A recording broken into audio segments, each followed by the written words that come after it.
Previous video में हमने 8255 interfacing chip का इंट्रोडक्शन देखा था।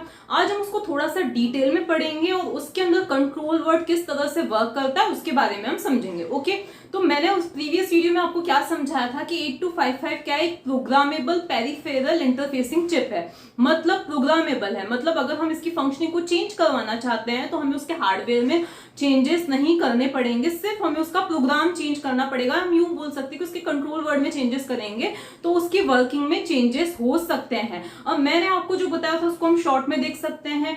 ये क्या है, हमारी 8255 इंटरफेसिंग चिप है। ठीक है, ये हमारी इंटरफेसिंग चिप है। इंटरफेसिंग चिप का मतलब क्या है कि ये क्या होती है, सीपीयू मतलब माइक्रो प्रोसेसर और आईओ डिवाइसेस के बीच में किसका काम करती है, इंटरफेस का काम करती है। ओके, अब इसके अंदर कितने पोर्ट्स होते हैं, एक होता है पोर्ट ए, एक होता है पोर्ट बी, एक होता है पोर्ट सी। ठीक है, और एक और जो पोर्ट होता है वो क्या होता है, कंट्रोल पोर्ट होता है।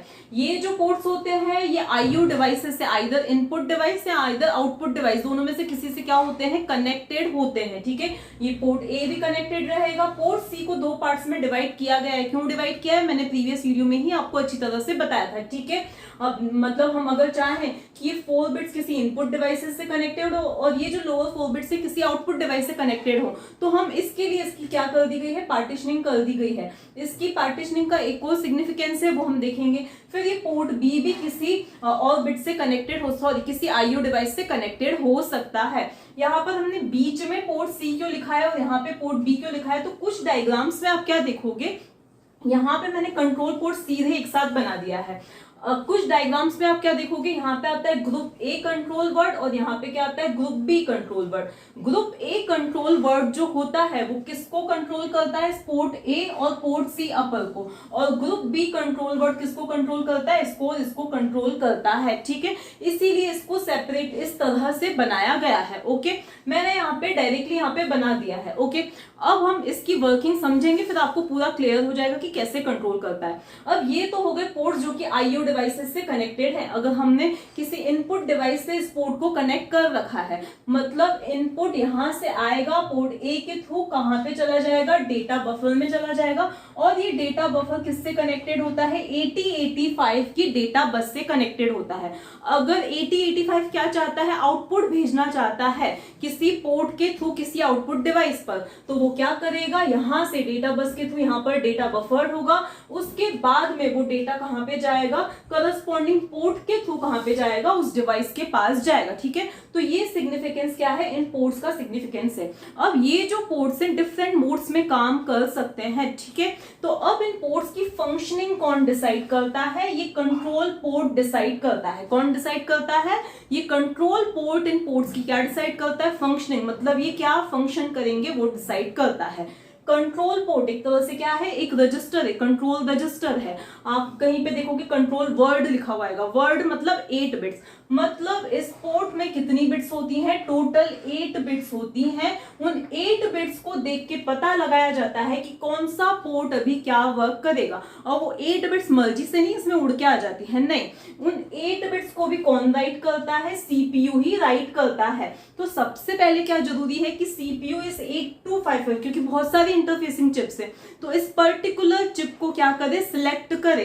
तो यहां से सीपीयू सबसे पहले क्या भेजेगा, थोड़ी गलती से ऊपर नीचे बन गए हैं, यहां से सीपीयू क्या भेजेगा, चिप सिलेक्ट, इसको क्या करेगा, एक्टिवेट करेगा। मतलब इसकी वैल्यू, क्योंकि यहाँ पे स्टार लगा हुआ है, मतलब यहां से अगर 0 आएगा तो इसका मतलब ये वाली जो चिप है वो क्या हो जाएगी, ये वाली चिप क्या हो जाएगी, एक्टिवेट हो जाएगी। ठीक है, ये वाली चिप क्या हो जाएगी, एक्टिवेट हो जाएगी। ठीक है, तो यहां से सबसे पहले तो सीपीयू 8085 क्या भेजेगा, 0 भेजेगा। तब ये पर्टिकुलर चिप को क्या किया गया है, सीएस मतलब चिप को क्या किया गया है, सिलेक्ट किया गया है। ये चीज ये इंडिकेट करता है। चिप सिलेक्ट करने के बाद अब रीड करना है, तो यहां से 0 आएगा, 0 का कॉम्प्लीमेंट 1, मतलब रीड ऑपरेशन क्या हो रहा है, एक्टिवेट हो रहा है। रीड के पर्पज से इस पर्टिकुलर पोर्ट को क्या किया गया है, सिलेक्ट किया गया है। यहां से अगर 0 आ रहा है इसका मतलब राइट ऑपरेशन एनेबल किया गया है। ठीक है, तो इस तरह से तो हमने ये देख लिया रीड राइट लॉजिक। इसके बाद मैंने प्रीवियस वीडियो में आपको बताया था कि ये A0 और A1 इनकी वैल्यूज डिसाइड करती हैं कि कौन से पोर्ट को सिलेक्ट किया जा रहा है। ठीक है, चिप सिलेक्ट का भी लॉजिक मैंने बताया था। अगर इनकी वैल्यू 0 0 है इसका मतलब पोर्ट ए को सिलेक्ट किया जा रहा है, 0 1 है इसका मतलब पोर्ट बी को सिलेक्ट किया जा रहा है, 10 है इसका मतलब पोर्ट सी को सिलेक्ट किया जा रहा है, 11 है इसका मतलब कंट्रोल पोर्ट को सिलेक्ट किया जा रहा है। तो सबसे पहले अगर सीपीयू कंट्रोल पोर्ट में कुछ लिखना चाहेगा तो इसके लिए वो 11 यहां से भेजेगा और जो भी कंट्रोल पोर्ट पे कंट्रोल वर्ड में उसको लिखना है वो लिखेगा, ताकि बाकी सारे पोर्ट्स उसके अकॉर्डिंग फंक्शन कर सके। तो आज की वीडियो में हमें इस कंट्रोल पोर्ट के बारे में ही देखना है। अब इसमें टोटल 8 बिट्स होती हैं, D0, D1, D2, D3, D4, D5, D6 and D7। मैंने अभी यहाँ पे D7 ही बनाई क्योंकि अभी मैं पहले आपको मोड्स बताने वाली हूँ, उसके बाद हम इसको डिटेल में देखेंगे। सबसे पहले इस D7 को देखा जाता है, वही मेन मोड डिसाइड करती है कि IO मोड में ये पोर्ट्स काम करने वाले हैं या किसी और मोड में। अभी हम देखते हैं उस चीज को, ठीक है। तो अगर इस D7 की वैल्यू क्या है, 0 है, क्या है, D7 की वैल्यू 0 है, इसका मतलब कि ये सारी जो बिट्स हैं ये किसके लिए काम आएंगी, पोर्ट सी की किसी पर्टिकुलर बिट को सेट या रीसेट करने के लिए। देखो पोर्ट सी में टोटल कितनी बिट्स हैं, 8 बिट्स हैं, ठीक है, पोर्ट सी में 8 बिट्स हैं। अब अगर हम इनमें से किसी पर्टिकुलर बिट को आइदर सेट या रीसेट मतलब 1 या 0 करना चाहते किसी पर्टिकुलर बिट को, तो वो काम हम इजीली कर सकते हैं। किसकी हेल्प से कर सकते हैं, वो भी इसी की हेल्प से कर सकते हैं। तो अगर इसकी वैल्यू क्या है, 0 है, तो ये 0 क्या इंडिकेट करता है, 0 ये इंडिकेट करता है कि अभी ये किस मोड में काम कर रही है, चिप किस मोड में काम कर रही है, पोर्ट सी बिट, देखो पोर्ट सी बिट सेट और रीसेट मोड में काम करेगी। मतलब अभी क्या होने वाला है, ये सारी बिट्स क्या बताएंगी कि पोर्ट सी की किस पर्टिकुलर बिट को सेट या रीसेट करना है, ये बताएंगी। अब ये जो पोर्ट सी बिट सेट और रीसेट मोड है उसको मैं नेक्स्ट वीडियो में पूरी अच्छी तरह से एक्सप्लेन करूंगी कि कोई पर्टिकुलर बिट किस तरह से सेट या रीसेट होती है। तो ये तो क्या हो गया, हमारा एक मोड हो गया। अब दूसरा जो मोड होता है वो क्या होता है, इनपुट आउटपुट मोड होता है। क्या होता है, इनपुट आउटपुट मोड होता है। जो D7 की वैल्यू अगर 1 है, इसका मतलब क्या है कि ये जो सारे पोर्ट्स हैं वो किस मोड में काम करेंगे, इनपुट आउटपुट मोड में काम करेंगे। अब इनपुट आउटपुट मोड को भी 3 पार्ट्स में क्लासिफाई किया गया है, वो भी 3 टाइप के होते हैं।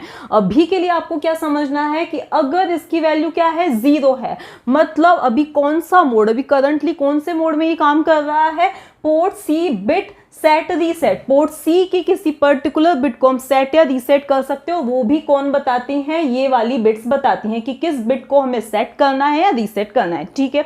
इसके बाद में क्या है, सेकंड मोड कौन सा है हमारा, 1। इसका मतलब क्या है, अगर इसकी वैल्यू 1 है, इसका मतलब क्या है कि इनपुट आउटपुट मोड में ये काम कर रहा है। अब इनपुट आउटपुट मोड भी 3 टाइप का होता है। तो यहां से आप देख सकते हो कि एमएस बिट जो है ये डिसाइड करती है, अगर इसकी वैल्यू क्या है, 1 है, इस मोस्ट सिग्निफिकेंट बिट की वैल्यू क्या है, 1 है, इसका मतलब ये जो रिमेनिंग बिट्स हैं वो क्या बताएंगी, मोड डेफिनेशन बताएंगी कि कौन सा पोर्ट किस मोड में काम करेगा, ठीक है। तो ये वाली सारी 7 बिट्स इसके अंदर क्या हो जाएंगी, लोड हो जाएंगी। और अगर मान लिया कि इसकी वैल्यू 0 है, इसका मतलब ये वाली जो बिट्स क्या बताएंगी कि पोर्ट सी की कौन सी बिट्स को किस तरह से सेट रीसेट करना है। तो ये वाली सारी 7 बिट्स किसके अंदर लोड हो जाएंगी, इसमें। अब हम इन्हीं चीजों को डिटेल में समझ। अब देखो, जैसा कि मैंने आपको बताया था कि अगर इसकी वैल्यू क्या है, D7 की वैल्यू क्या है, 0, इसका मतलब कौन सा मोड है अभी, port C bit set reset mode, ठीक है।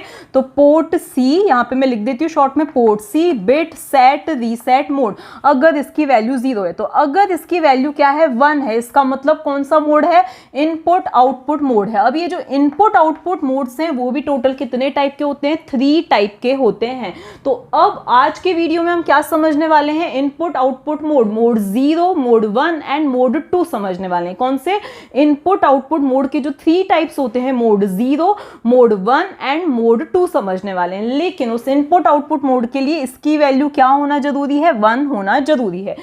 तो अभी के लिए आपको क्या कंसिडर करना है कि इसकी वैल्यू क्या है, इसकी वैल्यू क्या है, 1 ही है। 0 वाले को हम नेक्स्ट वीडियो में देखेंगे, ठीक है। तो अब इनपुट आउटपुट मोड भी कितने टाइप के होते हैं, 3 टाइप्स के होते हैं। एक होता है हमारा मोड 0, एक होता है हमारा मोड 1 और दूसरा हमारा क्या होता है, मोड 2 होता है, ठीक है। ये 3 मोड्स होते हैं। सबसे पहले हम क्या देखते हैं, मोड 0। क्या देखेंगे हम, मोड 0। उसके अकॉर्डिंग इन बिट्स में क्या चेंजेस होंगे वो भी हम बाद में देखेंगे, ठीक है। तो पहले हम क्या देखते हैं, मोड 0। मोड 0 का मतलब होता है simple input and output mode. मतलब ये जो तीनों पोर्ट्स हैं ये तीनों क्या हैं, किसी सिंपल इनपुट आउटपुट मोड में है। अब सिंपल इनपुट आउटपुट का मतलब मतलब क्या होता है, देखो मान लिया कि ये जो पोर्ट है, ये वाला जो पर्टिकुलर पोर्ट है किसी इनपुट डिवाइस से क्या है कनेक्टेड है, ठीक है, किससे कनेक्टेड है, इनपुट डिवाइस से कनेक्टेड है।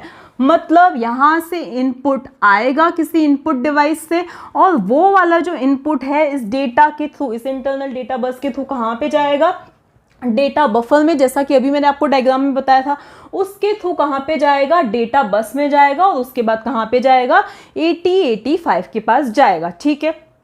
ये जो है सबसे सिंपलेस्ट मोड है। अब इसकी नीड कैसे पड़ती है, जैसे मान लिया कि हमें क्या करना है, सीपीयू को क्या करना है, या कोई जो पर्टिकुलर इनपुट डिवाइस है वो हर एक 0.5 सेकेंड के बाद क्या भेजना चाहता है, डेटा भेजना चाहता है। किसको भेजना चाहता है, 8085 के पास में डेटा भेजना चाहता है, ठीक है। कोई भी हमारा इनपुट डिवाइस है, इसमें इस मोड में हमारा कीबोर्ड वर्क नहीं कर सकता है। क्यों, क्योंकि कीबोर्ड से हम टाइप करते हो, जरूरी नहीं कि हम किसी फिक्स्ड इंटरवल में ही क्या कर रहे हैं, डेटा टाइप कर रहे हैं, ठीक है।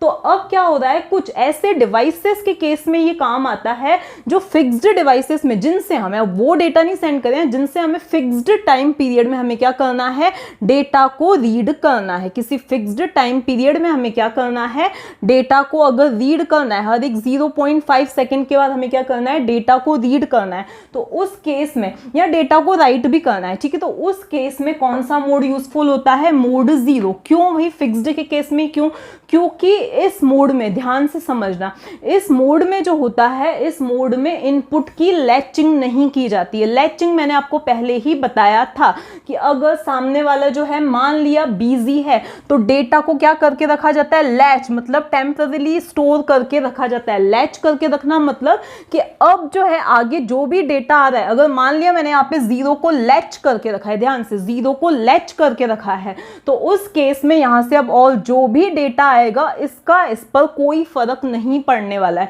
अभी मुझे इस पर्टिकुलर यहाँ पे क्या मिलने वाला है, 0 ही, मतलब 0 को मैंने टेम्पररीली क्या कर रखा है, स्टोर कर रखा है, लैच कर रखा है, ठीक है, संभाल के रख रखा है। क्यों, क्योंकि वहां जो रिसीवर है वो क्या है, बिजी है। लेकिन मोड 0 में जो है इनपुट की लैचिंग नहीं होती है, इसीलिए ये जरूरी है कि जब तक सीपीयू इस पर्टिकुलर बिट को 0 है या 1 है उसको रीड नहीं कर लेता है, उसको रीड, अब यहाँ पर मैंने बिट का एग्जांपल लिया है, अदरवाइज क्या होती है, यहाँ पे टोटल, यहाँ पे कितनी है, 7 लाइन्स है। मतलब जो इनपुट डिवाइस है वो क्या भेजता है, एक बाइट भेजता है। क्या भेजता है, एक बाइट भेजता है, ठीक है। अब वो रेगुलर इंटरवल में भेजता है, उस बाइट को रेगुलर इंटरवल में पर्टिकुलर बाइट्स को भेजता है। अब मान लिया कि उस पर्टिकुलर डिवाइस ने अभी क्या भेजा है, 7 भेजा है, ठीक है। अब इस 7 की हमने लैचिंग तो यहाँ पे नहीं कर रखी, जैसा कि मैंने आपको बताया। अब प्रोसेसर जो हमारा एमयूपी है वो जरूरी तो नहीं है कि फ्री बैठा है कि जैसे ही उसने भेजा वैसे ही उसने रीड कर लिया, नहीं। अब यहाँ पे लैचिंग भी नहीं हो रही और जरूरी भी नहीं है कि एमयूपी ने इसको क्या कर लिया है, रीड कर लिया है। तो इसके लिए क्या जरूरी होता है कि जब तक सीपीयू इसको रीड नहीं करता है तब तक जो हमारा पर्टिकुलर इनपुट पोर्ट है, इनपुट डिवाइस है, वो क्या करे, इनपुट पोर्ट है वो क्या करे, इस बाइट को भेजता ही रहे, क्या करे, इनपुट करता ही रहे, ठीक है। तो ये होता है सिंपलेस्ट मोड। देखो इसका यूज कहाँ पे होता है, जब हमें इनपुट या आउटपुट करना है किसी पर्टिकुलर टाइम इंटरवल में। इसमें इनपुट की लैचिंग नहीं होती है लेकिन आउटपुट की लैचिंग होती है।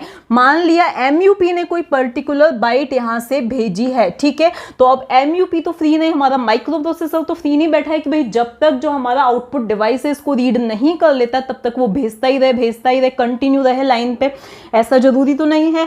तो इसीलिए इसमें क्या करती है, आउटपुट की क्या की जाती है, लैचिंग की जाती है। मतलब जब तक इसको कोई रीड नहीं कर लेता है आउटपुट डिवाइस तब तक इसकी क्या की जाती है, लैचिंग की जाती है। लैचिंग मैंने आपको प्रीवियस वीडियो में भी आपको अच्छी तरह से 2 वीडियोस पहले भी मैंने आपको लैचिंग बताई थी क्या होती है, ठीक है। तो इसकी क्या की जाती है, लैचिंग की जाती है। तो ये क्या है, हमारा सिंपल मोड है, सिंपलेस्ट मोड है, मोड 0, ठीक है। क्या है ये, मोड 0 है, जिसमें ये सारे ही मोड्स क्या होते हैं, port A port be either input mode में होते हैं, मतलब इनपुट आउटपुट पोर्ट से क्या होते हैं, कनेक्टेड होते हैं। आइदर इनपुट डिवाइस से कनेक्टेड होते हैं या आउटपुट डिवाइस से क्या होते हैं, कनेक्टेड होते हैं, ठीक है। ये है हमारा सिंपलेस्ट मोड है, ठीक है। हो सकता है ये किसी इनपुट डिवाइस से कनेक्टेड हो, ये किसी आउटपुट डिवाइस से कनेक्टेड हो, ये अगेन किसी इनपुट डिवाइस से कनेक्टेड हो और ये किसी आउटपुट डिवाइस से कनेक्टेड हो। ये क्या है, हमारा सिंपलेस्ट मोड होता है जिसमें इनपुट्स की लैचिंग नहीं की जाती है लेकिन आउटपुट्स को क्या किया जाता है, लैच किया जाता है। यूज कहां पर होता है, जहां पर रेगुलर टाइम इंटरवल में इनपुट या आउटपुट डिवाइस से क्या हो रहा हो, कम्युनिकेशन हो रहा हो। ठीक है, अब इस मोड में कौन कौन काम कर सकता है, पोर्ट ए भी इसमें काम कर सकता है, पोर्ट बी भी इसमें काम कर सकता है और पोर्ट सी भी इसमें काम वर्क कर सकता है। तीनों पोर्ट्स इसमें वर्क कर सकते हैं। अब हम किस पे आते हैं, मोड 1 पे आते हैं। अब देखो जैसे कुछ ऐसे डिवाइसेस है लाइक कीबोर्ड है, यहाँ से जो डेटा है वो रेगुलर इंटरवल्स में नहीं आ रहा है। ठीक है, तो अब देखो मैंने जैसे कि बताया कि इनपुट्स की लैचिंग भी नहीं की जा रही है, तो अब ऐसे केसेस में मोड 1 का यूज होता है। अगर जो डेटा है, जैसा कि मोड 1 के लिए मैंने क्या बताया कि जो डिवाइसेस है वो इर्रेगुलर टाइम इंटरवल में अगर डेटा को सेंड कर रहे हैं या रिसीव कर रहे हैं तो उस केस में मोड 1 का यूज किया जाता है, क्योंकि ये जो है डेटा जो आ रहा है या जा रहा है वो इर्रेगुलर टाइम इंटरवल में आ रहा है। ठीक है, मतलब कभी भी वो भेज सकता है। जैसे आपको किसी के आने का टाइम फिक्स रहता है तो आप बाहर जाके उनका वेट कर सकते हो, लेकिन आपको पता ही नहीं है कि आपके घर में कोई भी है, वो कभी भी आ सकता है, तो आप जाके पूरा दिन तो वेट नहीं करोगे उनका। तो कोई मैकेनिज्म होना चाहिए, ठीक है, कि आपको पता चल सके कि आपके यहाँ पर कोई आ चुका है। तो सिमिलरली यहाँ पर भी जब आपको पता नहीं है कि कोई जो पर्टिकुलर इनपुट डिवाइस है वो कभी भी डेटा भेज सकता है, तो कोई एक मैकेनिज्म होना चाहिए जिससे पता चल सके सीपीयू को भी कि हाँ डेटा आ चुका है। तो वो जो मैकेनिज्म होता है वो क्या होते हैं, हैंडशेक सिग्नल्स होते हैं। क्या होते हैं, हैंडशेक सिग्नल्स होते हैं। क्या होते हैं, वापस से बोलो, हैंडशेक सिग्नल्स होते हैं।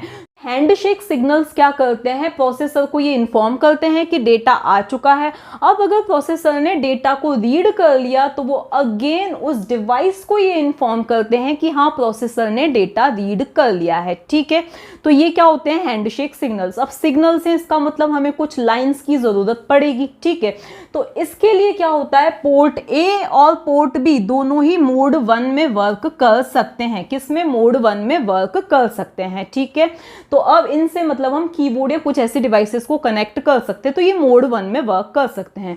तो देखो अगर पोर्ट ए जो है अभी किस में वर्क कर रहा है, मोड 1 में वर्क कर रहा है, तो उसको 8 लाइंस तो डेटा के लिए चाहिए जो कि इसके पास है। बाकी की 3 लाइंस किसके लिए चाहिए, उसको हैंडशेक सिग्नल्स के लिए चाहिए, जो वो किसकी ले लेगा, पोर्ट सी की ले लेगा। ठीक है, इसके बाद अगर पोर्ट बी जो है किस मोड में वर्क कर रहा है, मोड 1 में वर्क कर रहा है। अगर वो मोड 0 में वर्क कर रहा है तो उसको सिर्फ ये डेटा लाइंस की जरूरत है, वो इसकी इन लाइंस को नहीं लेगा। ठीक है, लेकिन अगर वो मोड 1 में वर्क कर रहा है तो उस केस में उसको भी 3 लाइंस और चाहिए। किसके लिए, हैंडशेक सिग्नल्स के लिए, जो कि वो किसकी ले लेगा, पोर्ट सी की ले लेगा। अब 3 लाइंस इसने ले ली, 3 लाइंस इसने यूज कर ली, मतलब यूज कर ली नहीं मतलब यूज कर ली। तो अब पोर्ट सी के पास कितनी लाइंस बची हैं, ओनली 2 लाइंस ही बची हैं, जो कि वो मोड 0 में काम मतलब सिंपल इनपुट आउटपुट के लिए क्या कर सकता है, यूज कर सकता है। तो अभी हमने क्या देखा कि मोड 1 में कौन कौन वर्क कर सकता है, तो मोड 1 में वर्क कर सकता है हमारा पोर्ट ए और पोर्ट बी वर्क कर सकता है। पोर्ट सी क्यों नहीं वर्क कर सकता है, क्योंकि पोर्ट बी वर्क कर सकता है, पोर्ट सी क्यों नहीं वर्क कर सकता है, क्योंकि वो अपनी ऑलरेडी कुछ लाइंस को दे चुका है। ठीक है, तो अब उसके पास इतनी लाइंस ही नहीं है, तो वो जो है पोर्ट सी क्या कर रहा है, अपनी लाइंस को प्रोवाइड कर रहा है हैंड शेकिंग के पर्पस के लिए ए और बी को। अब बात ही आती है सी के पास कब कितनी लाइंस बचेंगी। देखो अभी पोर्ट ए जो है वो किस में है, पोर्ट ए है मोड 1 में। ठीक है, और पोर्ट बी कौन से मोड में है, तो पोर्ट बी मान लिया 0 मोड में है। ठीक है, तो अब पोर्ट सी के पास कितनी लाइंस बचने वाली हैं, तो पोर्ट सी के पास अब टोटल कितनी लाइंस बचेंगी, देखो 3 लाइंस इसने ले ली। ये किस में है, मोड 0 में है, तो इसने ये 3 लाइंस नहीं ली है। तो अब इस पोर्ट सी के पास कितनी लाइंस बच गई हैं, 5 लाइंस बच गई हैं, जो कि वो यूज कर सकता है। इस केस में इसके पास कितनी लाइंस बची हैं, 5 लाइंस बच गई हैं। कितनी लाइंस बच गई हैं, 5 लाइंस बच गई हैं, जो कि वो यूज कर सकता है मोड 0 में वर्क करने के लिए।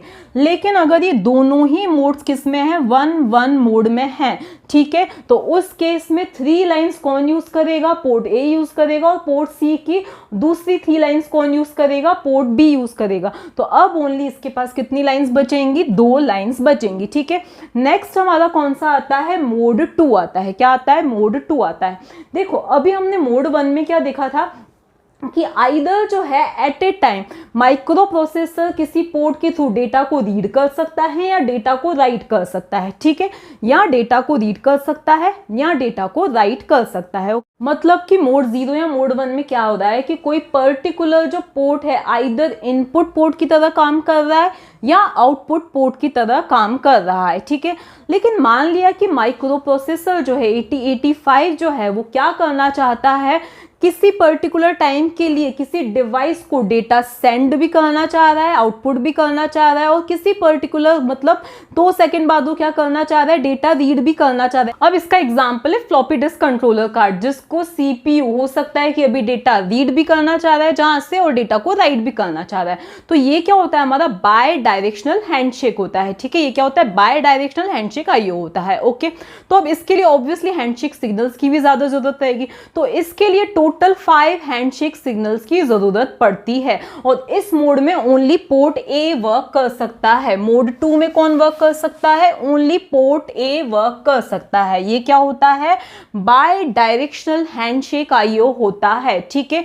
अब क्योंकि ऑब्वियसली हैंडशेक की भी जरूरत पड़ेगी, क्योंकि कब डेटा इसने दिया है, कब डेटा उसने माइक्रो प्रोसेसर ने रखा है यहाँ पर, ये इन्फॉर्म करने के लिए हैंडशेक सिग्नल्स की भी जरूरत पड़ेगी। अब इसमें 5 हैंडशेक सिग्नल्स की जरूरत पड़ेगी। किसको, पोर्ट ए को जरूरत पड़ेगी। देखो 8 तो डेटा ट्रांसफर करने के लिए चाहिए जो लाइंस, वो तो इसके पास हैं। अब 5 सिग्नल्स की इसको जरूरत है, कौन से, हैंडशेक सिग्नल्स की। तो अब उसके लिए 5 लाइंस की जरूरत है, तो वो 5 लाइंस वो किसकी यूज करता है, पोर्ट सी की यूज करता है। पोर्ट सी के पास टोटल 8 लाइंस थी, जिसमें से 5 किसने ले ली, पोर्ट ए ने यूज कर ली है। किस में वर्क करने के लिए, मोड 2 में वर्क करने के लिए, ठीक है। तो अब ऑब्वियसली अगर पोर्ट ए किस में वर्क कर रहा है, मोड 2 में वर्क कर रहा है, तो ऑब्वियसली अब पोर्ट बी तो नहीं वर्क कर सकता है, पोर्ट बी कभी भी वर्क नहीं कर सकता है मोड 2 में। क्यों, क्योंकि यहाँ पर आपको देख ही रहे हो 5 लाइंस इसने ले ली। अब 5 लाइंस की, मान लिया ये भी पोर्ट बी भी वर्क करता है किस में, मोड 2 में, तो इसको भी 5 लाइंस की जरूरत पड़ेगी। लेकिन अब पोर्ट सी के पास तो कितनी लाइंस बची है, ओनली 3 लाइंस ही बची हैं, तो ओनली पोर्ट ए वर्क कर सकता है मोड 2 में, ठीक है। तो पोर्ट ए किस में वर्क करेगा, मोड 2 में वर्क करेगा। तो पोर्ट ए अगर वर्क कर रहा है मोड 2 में, तो अब उस केस में पोर्ट बी तो कोई से भी 0 या 1 मोड में वर्क कर सकता है। तो अब बात ये आती है कि अगर हमारा पोर्ट बी जो है वो किस में वर्क कर रहा है, मोड 0 में वर्क कर रहा है, तो पोर्ट सी किस में वर्क कर सकता है, मोड 0 में वर्क कर सकता है। लेकिन उसके पास लाइंस कितनी अवेलेबल रहेंगी, ओनली 3 लाइंस अवेलेबल रहेंगी पोर्ट सी के पास में।